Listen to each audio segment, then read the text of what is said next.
যদি কারুর বাড়িতে কোনো অশরীরী উপদ্রব থাকে, তারা বিভিন্নভাবে নিজেদের উপস্থিতি জানান দেয়।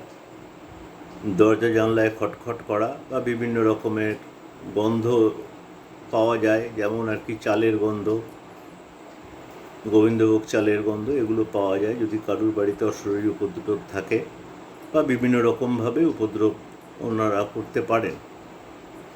ওই ব্যাপারে বিস্তারিত যাচ্ছি না, আমি রেমেডির ব্যাপারে যাচ্ছি। সেটা হচ্ছে যে যদি নৃসিংহদেবের মন্ত্র জপ করতে করতে 108 বার ওই সারা বাড়িতে জল ছেটানো যায়, তাহলে এই উপদ্রব সঙ্গে সঙ্গে বন্ধ হয়ে যাবে এবং